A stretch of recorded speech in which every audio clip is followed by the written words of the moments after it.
حضرت عمر بن خطاب رضی اللہ تعالیٰ عنہ کا زمانہ آیا،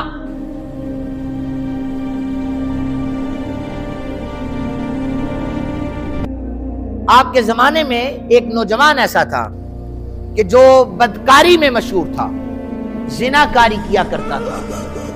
وہ ایک دن زنا کے لیے جا رہا تھا تو مسجد سے ایک آواز اس کے کانوں میں پڑی، وَلِمَنْ خَافَ مَقَامَ رَبِّهِ جَنَّتَانِ، کہ جس نے اللہ سے خوف رکھا جب خوف کا حق تھا، اس نے خوف کھایا، اللہ ایسے شخص کے لیے 2 جنتوں کا وعدہ فرما رہا۔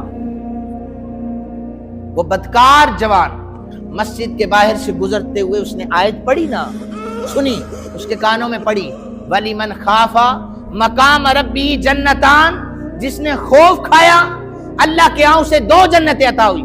اس کا دل پگھل گیا، ڈر گیا، کہنے لگا آج کے بعد میں بدکاری کے قریب نہیں جاؤں گا۔ وہ بے ہوش ہو کے گر پڑا۔ آیت کو سننا تھا۔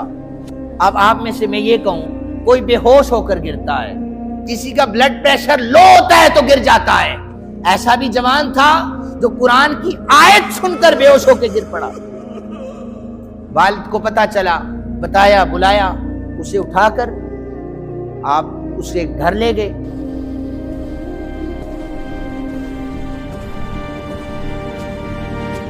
والد نے اس کی تیمارداری کی، اس کی عیادت کی، اس کے علاج کیا، ٹھیک ہوا، آنکھیں کھول کر کہنے لگا، بتایا کہ میں نے قرآن کی آیت سنی تھی، میں خوف خدا سے کام کر بے ہوش ہو گیا۔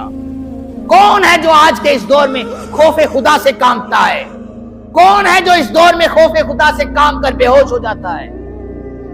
پھر والد نے دوبارہ سے یہ آیت دہرائی نا، اس جوان کی چیخ نکلی اور روح پرواز کر گئی، وہ دنیا سے چلا گیا۔ اب اس کی تدفین بھی کر دی گئی۔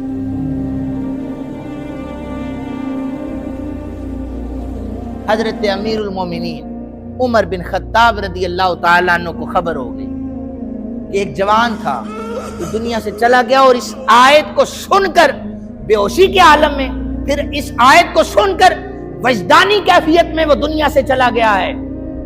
حضرت امیر المومنین نے فرمایا مجھے بتاتے تو تھے اس کا جنازہ پڑتا۔ امیر المومنین یہ کہہ رہے ہیں مجھے بتاتے، اب قبر کہاں پہ ہے؟ لوگ قبر پہ لے گئے۔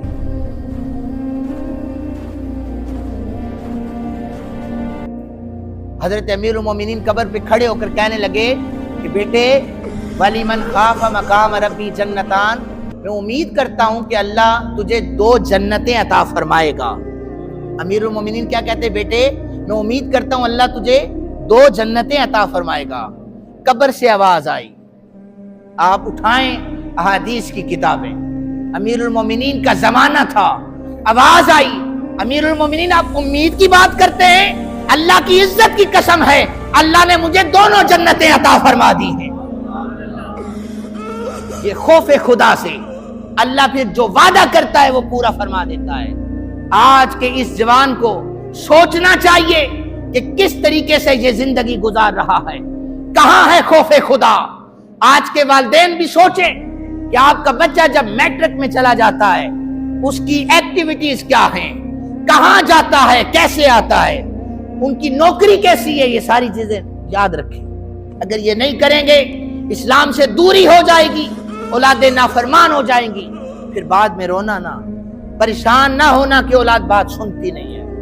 اللہ تعالیٰ سے دعا ہے اللہ نے جنہیں اولاد نرینہ عطا کر رکھی ہے ان سب کی اولادوں کو اپنے والدین کا فرما بردار بنا دے، اور جن کے ہاں اولاد نہیں ہے انہیں اولاد نرینہ عطا فرمائے۔ وما علینا الا البلاغ۔